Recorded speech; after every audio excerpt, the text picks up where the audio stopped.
Hello students, आपके सामने ये एक क्वेश्चन है।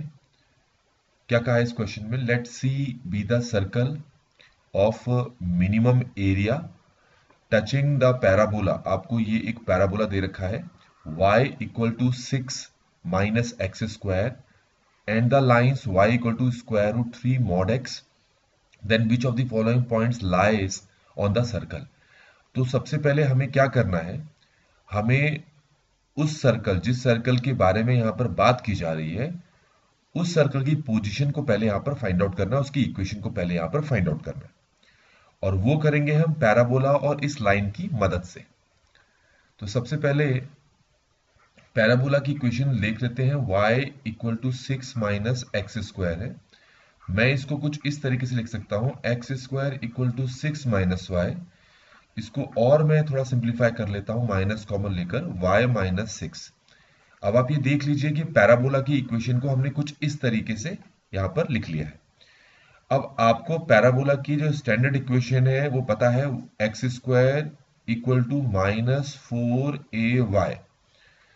आपको ये पता होता था कि ये वाला जो पैराबोला है, इसका डायग्राम ऑलवेज इस तरीके से ड्रॉ होता था और इसका वर्टेक्स हमेशा ओरिजिन होता था। पर ये वाला जो पैराबोला है, ये भी इसी तरीके से हम ड्रॉ करेंगे, पर ये वाला जो पैराबोला है ये ओरिजिन से पास नहीं करेगा। तो किस पॉइंट से पास करेगा, ये फाइंड करने के लिए आप एक बार इसको जीरो के इक्वल रखोगे और एक बार इसको जीरो के इक्वल रखोगे। तो ऐसा करने पर इसको जीरो के इक्वल रखने पर एक्स की वैल्यू तो जीरो ही आएगी, इसको जीरो के इक्वल रखने पर एक्स की वाई की वैल्यू कितनी आ जाएगी, 6 आ जाएगी। तो ये तो हो गया वर्टेक्स ऑफ दिस पैराबोला। तो अब मैं क्या करता हूं, इस पैराबोला को यहां पर ड्रॉ करके दिखाता हूं। 0,6 यहां पर है और नीचे की तरफ ड्रॉ करना है इस वाले पैराबोला को। तो ये हो गया इस वाले पैराबोला का डायग्राम। ठीक हो गया, और ये पॉइंट हमारे पास है 0,6। अब इसके बाद हमें क्या दे रखा है, ये जो लाइन है, लाइंस की इक्वेशन दे रखी है जो कि है y equal to square root 3, y equal to square root 3 mod x। तो मॉड x को हटाकर उसकी जगह हम प्लस माइनस x लिख देंगे, तो हमारे पास दो लाइंस की इक्वेशन आ जाएंगी। एक तो आ जाएगा y equal to root 3x, दूसरा आ जाएगा y equal to minus root 3x।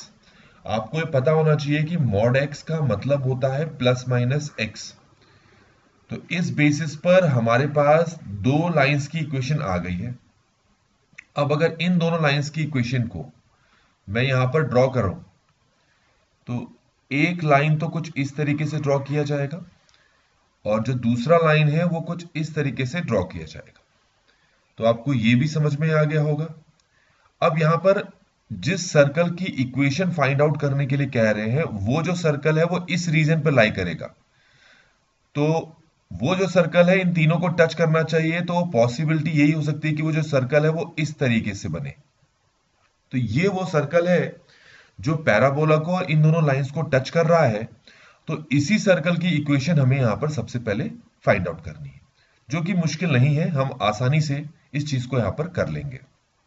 तो चलिए देखिए, मैं यहां पर रीड्रॉ कर रहा हूं ऊपर वाले डायग्राम को। तो देखिए, मैंने ऊपर वाले डायग्राम को यहां पर रीड्रॉ कर लिया है। ये तो इस सर्कल का सेंटर है और इस पॉइंट के कोऑर्डिनेट हमारे पास है 0,6।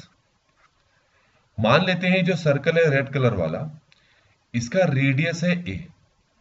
और अगर मैं यहां से देखो, ये जो हरे कलर वाली लाइन है ये है टेंजेंट लाइन, जिसकी इक्वेशन है y equal to root 3x।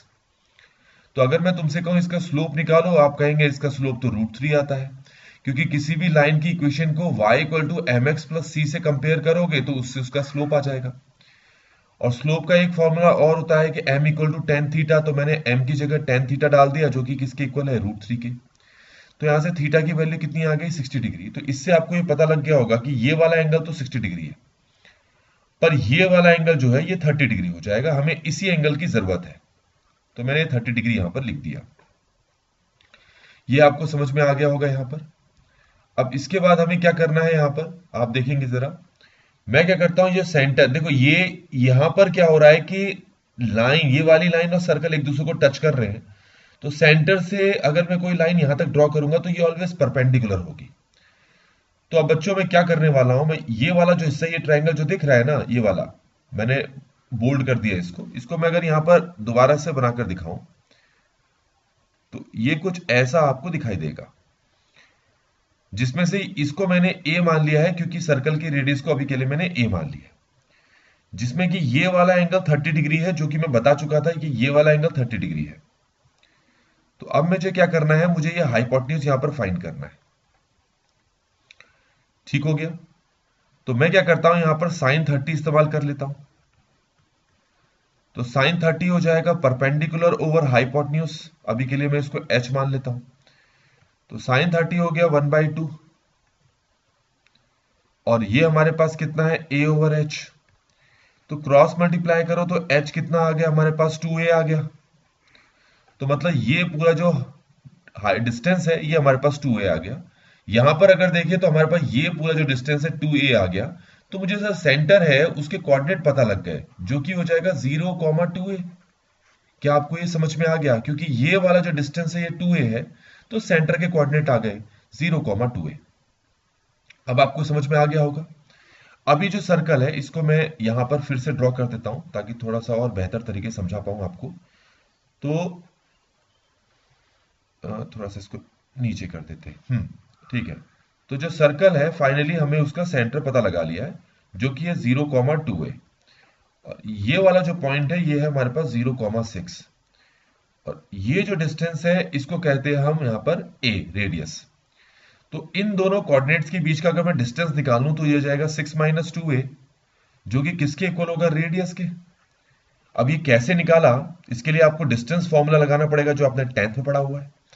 यहां से अगर सॉल्व करोगे ना तो a की वैल्यू 2 आ गई है, खुद करके देख लीजिए। तो a की वैल्यू 2 आ गई, तो अब हमारे पास सेंटर के कोऑर्डिनेट कितने आ गए, 0,4, और रेडियस हमने a माना हुआ है, तो वो हमारे पास कितना आ गया, 2। तो हमारे पास सेंटर के कोऑर्डिनेट आ गया और रेडियस आ गया। तो हमें पता है कि सर्कल की इक्वेशन कुछ इस तरीके से लिखते हैं, x माइनस एच का whole square y minus k का whole square equal to r square. Centre के कोऑर्डिनेट 0,4 को ही हम h के बोल रहे हैं, तो इसको अगर यहां पर पुट करें तो ये तो हो जाएगा x माइनस 0 का whole square plus y minus 4 का whole square equal to 2 square. तो ये हो जाएगा x स्क्वायर y माइनस 4 का होल स्क्वायर इक्वल टू 4। तो चलिए अब बारी बारी से हमारे पास जितने भी पॉइंट्स दिख रहे हैं इनको हम उस इक्वेशन में पुट करके देखते हैं। क्वेश्चन में कौन कौन से पॉइंट्स थे, आप बारी बारी से इन सभी पॉइंट्स को पुट करके देखिए, तो आपको पता चलेगा कि ये वाला जो पॉइंट है उस सर्कल की इक्वेशन को, सर्कल की इक्वेशन जो कि मैंने ये लिखा है, इस सर्कल की इक्वेशन को सेटिस्फाई करेगा, सिर्फ ये वाला पॉइंट। तो यही पॉइंट हमारा यहां पर आंसर भी बनता है।